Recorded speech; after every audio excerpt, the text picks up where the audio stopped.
Bom dia, a graça e a paz de nosso Senhor e Salvador Jesus Cristo esteja no seu coração e no seu lar. Na manhã desse belo dia, segunda-feira, daremos início com a mensagem Um inimigo astuto.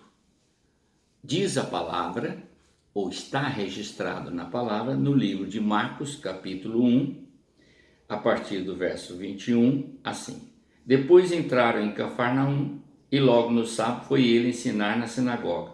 Maravilhado da sua doutrina, porque ensinava com quem tem autoridade e não como escriba. Não tardou e apareceu na sinagoga um homem possesso de espírito imundo, o qual lhe bradou: Que temos nós contigo, Jesus Nazareno? Vieste para nos perder-nos? Bem sei quem és, o Santo de Deus.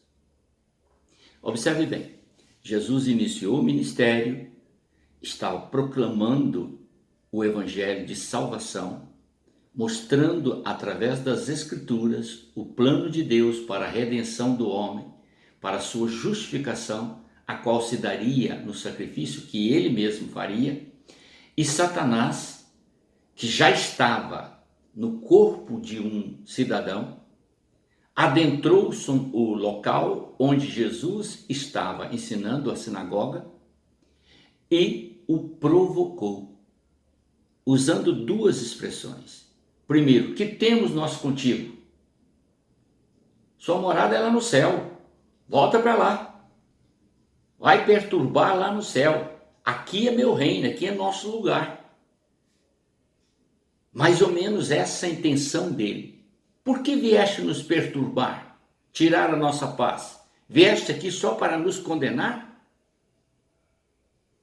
Bem sei quem você é. Tu és o Filho do Deus vivo. Como você vê, na verdade, ele estava querendo causar um tumulto. Jesus estava iniciando o ministério e ainda não era chegado o momento dele se anunciar como Filho de Deus. Estava começando o ministério apenas como um mestre em Israel. Esta é a forma de Satanás trabalhar.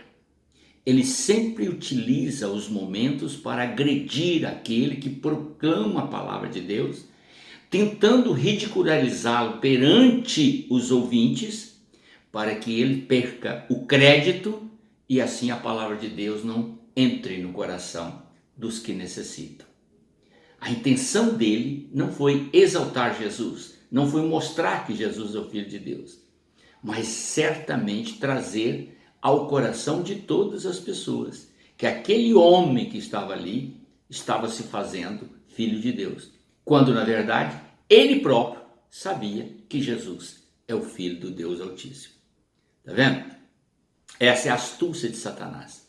Ele tem a sua metodologia de trabalho: criar confusão, criar tumulto, acusar o servo de Deus, apontar no servo de Deus ou naquele que está a serviço do Senhor, obras que verdadeiramente foram atribuídas por Deus, mas de uma maneira perniciosa, com o propósito de criar confusão e descrédito daquilo que está sendo dito. A outra expressão que eu gostaria de trazer ao seu coração está em Atos Apóstolos, capítulo 16. Olhe bem que nós vamos encontrar aqui esta expressão ou essa escritura registrada. Aconteceu que, indo nós para o lugar de oração, nos saiu ao encontro uma jovem possessa de espírito adivinhador, a qual, adivinhando, dava grande lucro aos seus senhores. Atos Apóstolos, capítulo 16. O verso 17 diz assim: Seguindo a Paulo e a nós, clamava dizendo: Estes homens são servos do Deus Altíssimo e vos anunciam o caminho da salvação. Apesar dela, ou do diabo que estava no corpo desta jovem, ter dito a verdade, da mesma forma que o outro, ao encontrar-se com Jesus, diz que ele era o Filho de Deus e ele é o Filho de Deus, agora esta pessoa que está possuída também por demônios, vem perturbar os ensinos e a tranquilidade de Paulo. Ele estava dirigindo ao templo junto com seus companheiros para orar, na sinagoga para orar. E quando ele estava indo, ele recebe essa perturbação, porque Paulo estava falando do evangelho de salvação de Cristo, a salvação que veio do céu em Cristo. E ela vem e logo o demônio a utiliza como instrumento para transmitir através da sua voz a mensagem. Estes homens são servos de Deus. Não está errado. A afirmativa dela não está errada. Está corretíssima. E eles vos anunciam o caminho da salvação. Também está correto. Só que ao invés de permitir que Paulo faça isso, anunciando de uma maneira clara o evangelho e as escrituras, antecipou a mensagem que Paulo ia anunciar. E ao antecipar, ela estava trazendo a glória para si mesmo. Ou seja, o demônio estava puxando a glória para si mesmo. Porque a função dessa moça que estava possuída era exatamente adivinhar o futuro. Ela ganhava dinheiro para os seus patrões adivinhando o futuro com o demônio que estava dentro dela. Para você ter uma ideia, querido, isso é uma astúcia do inimigo.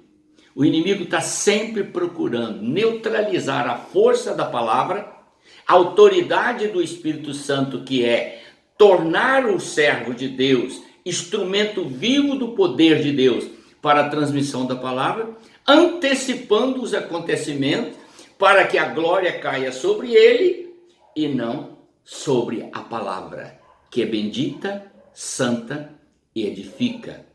Então, esteja atento. O inimigo tem muitas formas de trabalhar. Dentro da igreja, tem pessoas que afirmam que estão a serviço de Deus, no entanto, estão contrários a todo o ensinamento da palavra do Senhor. Afirmam com todas as forças que está bem com Deus, do mesmo jeito que Satanás aqui está afirmando. Queridos, não é bom você deixar as escrituras de lado. Atente para o que a palavra de Deus ensina, porque ela é a verdade. E não o que as pessoas falam, viu? A palavra do Senhor é a sua verdade, é a minha verdade, é a verdade de Deus. Mas se você desviar o coração dela, a sua verdade pode ser uma verdade de Satanás. Tenha cuidado. Vamos orar. Deus Pai Todo-Poderoso, em nome do Senhor Jesus, eu te peço que o Senhor guarde os teus servos das astutas ciladas de Satanás. Até mesmo quando ele está elogiando, ele tem como propósito causar confusão, trazer discórdia e criar dentro do clima da tua igreja um clima desfavorável à unidade da fé. Que os teus servos estejam atentos a tudo isso, em nome do Senhor Jesus. Amém.